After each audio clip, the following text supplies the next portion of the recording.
guys go to. Bates Diop. Deep three. Tie game! Are you kidding me? The tip ball. No, Bates Diop is there. Tips it in with 2.8 seconds to go. You give Bates Diop, the best player in this conference, a chance to win the game, and that's exactly what happened. Terrific season for Big Ten Player of the Year, Bates Diop and the Ohio State Buckeyes, one of 4 Big Ten teams guaranteed to hear their names called when the selection committee releases its field of 68 on Sunday night. Welcome in Ohio State head coach Chris Holtmann. It's the waiting game now, Chris, for you guys to find out your seed in the tournament, and it's a long wait because of how early the Big Ten tournament was. What have you done for the past 6 days, and more importantly, what do you plan to do for the next 7 or 8 before you start the NCAAs?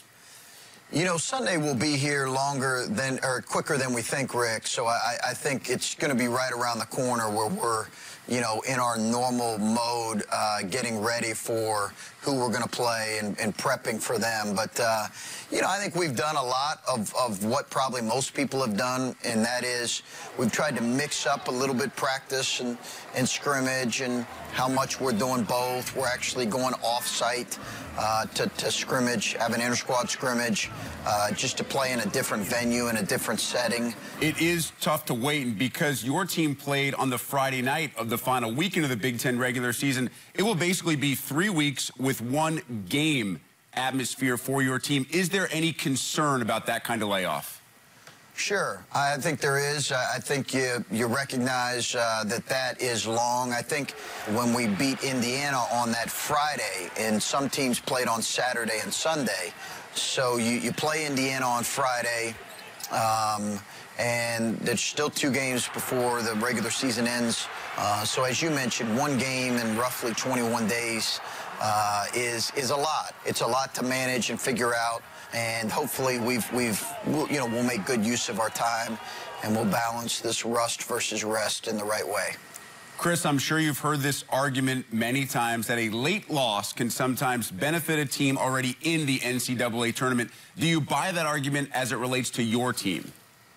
Well, I think a loss always maybe alerts you to some issues or things that you need to nail down and improve on, and I think in that way it can be a benefit.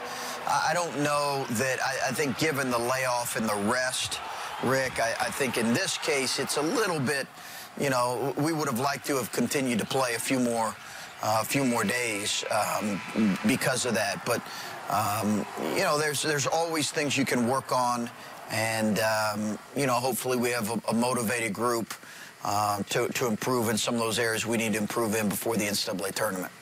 Chris, when you consider what Michigan did in New York, winning it all as a 5 seed, you add in the performances by teams in the middle of the league like Penn State, toward the bottom of the league like Rutgers, how much should that tournament change what had been a negative perception of the Big Ten nationally? Well, I think it kind of remains to be seen. I think, Rick, we all have work to do. But listen, if you watch our league, and I believe, and I've said this, I think we have 6 NCAA tournament teams. Now, whether those last 2 will get in, I don't know. But you know, I've played against bubble teams in the past, and those teams are as good or better than any bubble team that I've coached against. As far as the other teams, everyone knows how good Michigan State and Purdue are.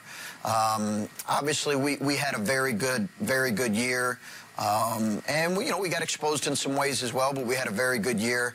I said going into the Big Ten tournament that I felt like Michigan was playing as well as anyone in the country, and that if the NCAA tournament were to have started then, I would have felt like they have a legitimate chance to pursue a Final Four and a national championship. I think they were playing that good. We had played them at Michigan. So I think the league will be well represented.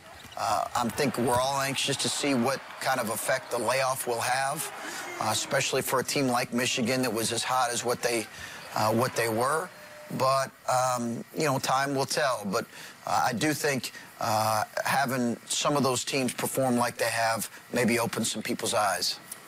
Finally, Chris, you said Sunday will be here quickly. What are your team's plans for Selection Sunday to watch the reveal? Well, we're going to get together, Rick. It's interesting, when we had a chance to talk to our guys, and I asked them, hey, how many have played in an NCAA tournament game? And we only had 3 guys that raised their hand. Now, Andrew Dockich has been a part of one with Michigan, but he would be the 4th. But we only had 3 guys, so I think having the excitement of Selection Sunday is something that they've earned. Jayshawn Tate and Keita Bates-Diop and Cam Williams and those older guys have earned the right to really enjoy this. We'll drill down and get to work shortly thereafter, but I want them to enjoy that moment. There's less than 20% of teams in college basketball that get to enjoy this day, and we're going to enjoy it. It is one of the most wonderful times of the year for any sports fans, especially college basketball fans, players and coaches alike. Chris, hope you truly enjoy it. Enjoy Selection Sunday as well, and as always, appreciate the time. Thanks, Rick. Great to be with you.